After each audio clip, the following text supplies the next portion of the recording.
California Edition. My name is Brad Pomerance, and we are in Sacramento today, joined by Mike McGuire. He is a member of the California State Senate, joined recently from the Sonoma County Board of Supervisors.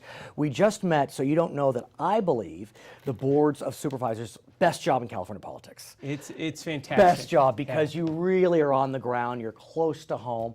That being said, Senate's not so bad as well. I gotta tell you, Brad, I feel grateful, and it is so good to meet you today. Yeah, I appreciate that. For taking the time. So do give me a sense of the similarities and differences between the boards of supervisors and the California State Senate. On both, it's all about hard work. Sure, and it's of about course. delivering for those that you work for. I think the biggest change that we've seen is that going from a district of about 100,000 individuals, and in the second Senate district, one of the largest in the state. Geographically, it's about 1 million folks. And the second Senate district runs from the Golden Gate Bridge up to the Oregon border, 7 counties, all of Marin, majority of Sonoma, Lake, Humboldt, Mendocino, Trinity, and Del Norte. there are states which are smaller in population than your Senate district. Truly. No, you're Truly, absolutely right. there are congressional districts. In fact, every congressional district is smaller than your Senate district. You're absolutely right, and I got to tell you, it is an absolute privilege. Yeah. And I am so grateful to have this amazing opportunity. And you take a look at the need that's along the North Coast, like for example, Lake County. Sure. Lake County leads the state right now in poverty.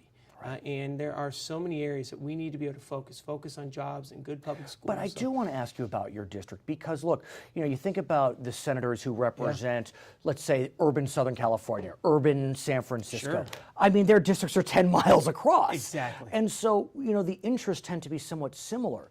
I mean, you have Sonoma with a lot of affluence, and you have Lake with a lot of challenges. And so how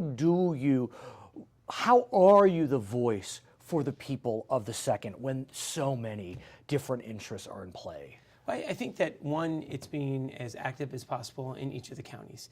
And my promise is always this, and this came from my grandma. I was raised by my mom and my grandma. Oh, nice. And my grandma told me really early on, you never take no for an answer. So what binds us together is that no one will work harder, right? Work harder to be able to deliver. And here's where I think that binds us together. Everyone needs a good job. Right. Everyone in this district is focused on strong public schools and, frankly, the environment. With the exception of 2 counties, this is 40% of the California coastline. So it's amazing. It's funny. We in Southern California, we think, past San Francisco, Oregon's just a couple blocks up the road. Well, it's funny because just a couple blocks up the road. Like when you talk with folks like in Crescent City or Eureka, they always say when folks talk about Northern California, it's San Francisco, and they forget how much of landmass is up north. So much. Absolutely. What also sadly binds your district is the drought. Yes. I mean, we're feeling it all up and down the state, don't get me wrong.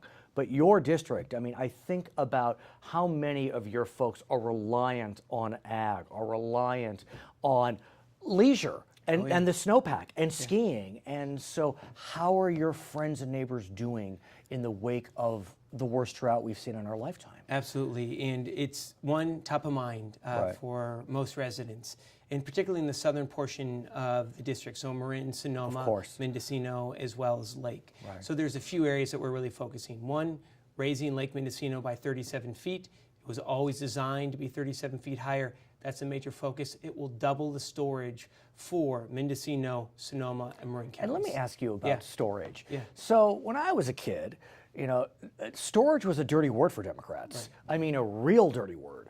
There's no question now that it's not quite as dirty, and I think it's seen by Democrats as part of the solution, not the exclusive part. And you're a member of the Democratic caucus, so is storage part of the solution to your constituents? I mean, I think it's not a one-size-fits-all approach. Right. But for at least the North Bay and the North Coast, storage is an important component. We capture barely a third of all runoff coming from the coastal range.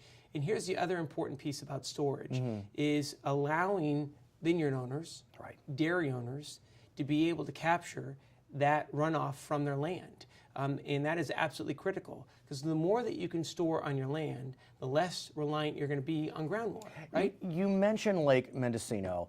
I've not been there, but I was recently at Lake Shasta in Redding. I got to tell you, Senator, it was a little spooky. I mean, and I use that term very specifically because when I looked out, on the one hand, it was beautiful and majestic, but on the other hand, it looked almost lunar because there were these strange islands coming up. And I mean, I actually got scared. I thought, oh, this real, I mean, I'm looking at the drought before my very eyes. I assume Mendocino has seen some of those days as well. I will tell you, we had not seen lower lake level since the significant drought back in '78. Right. And in fact, the lake was almost just as low as it was back in the last significant drought. Here's the other piece with this. When it comes to Lake Mendocino, it's the driest it's been in 120 years. And when folks say this is just here for a year or two, frankly, we're now entering year 4. Right. And my biggest concern, because we've seen some rain, it's come all at once, well, right? Yes, I know. But the snowpack, and you take a look at the Central Valley Project, the snowpack, it's almost non-existent. I've heard that. And I think that is where we're going to have significant challenges here in the year ahead. As you know, the voters were generous in November, passed Proposition 1, the Yeah. water bond, pretty significant margin, $7.545 billion. I'm sure your friends in the second are looking for some of those dollars. We're just a few months into it. What's happening? I actually don't know. Do you bid on it? How does this work with a water bond? It's a great question. In fact, the governor wants to be able to move a significant portion, about $500 million here in the coming months. And in fact, we could actually see that in the next month. The state Senate is going to be taking up this issue within the budget subcommittee process. Is that how it works? It goes through the budget? Some of it, and then some of it will be competitive as well, grant process, see. and you're also going to have different pots of money. So you're going to have a pot of money that's going to be focused on drought and storage. There's going to be some focus on restoration, right? And in particular, focus on the salmon population and how to be able to restore habitat. You don't have part of the Delta, right? We don't have part of the Delta. In your district. But, Delta and the North Coast is the largest home for salmon in the state. Of course. And that's why it is so critical to be able to drive those dollars here north. Right. I think the other piece is it's jobs, right? Across the state. You talk to any Californian, most likely they're going to say the top priority is jobs. And that's about the second Senate district right now. So how can we leverage the bond money from Prop 1 for jobs in the second? Infrastructure. So this recession that we're climbing out of, it's the largest recession that has not had a significant investment in public infrastructure. And I think the governor was really smart with this. Not only is this going to be able to provide us with more reliability, whether it's storage, direct injection, or incentivizing conservation, it's also going to put Californians to work and good paying jobs, and that's what we need. I have to ask, I'm not sure if your district has been impacted, but we know that as a result of the drought, a lot of North State has seen fires. Oh yeah. And so how is that going for your district? It's actually been, here's the scary piece. Please. This time last year, Humboldt County saw the largest fire in its history in January. We have seen, the good news is, Humboldt, Del Norte counties, Trinity County, has seen more precipitation. There we go. That's easy to say. Rain, yeah, let's say rain. Rain than we did last year. So we're not out of the woods yet, but fire danger is huge. We had the Lodge fire last year. And I think that's the other area that we're going to be focused too is 911 reliability across the state and in rural areas, particularly for if you're a house out on the Mendocino coast, you don't have cell coverage, right? All you can rely on is your landline, and right now there is no 911 reliability legislation that will mandate that the landline will continue to work. It's 2015. I know you hear that and you just think, how is that possible? I but know. there are significant portions of our state that just don't have access. The greatest part of the landmass of this state, right, continues to be rural. I think when people think from New York, they think palm trees, right, or San Francisco Bay. But it is, the vast majority of the state is still rural. And you're representing a big part of it. His Absolutely. name is Mike McGuire. He is a new member of the California State Senate representing significant portions of North State California. My name is Brad Pomerance. We are coming to you from our Sacramento Bureau across the street from the state capitol. This is California Edition. Amen. That's perfect.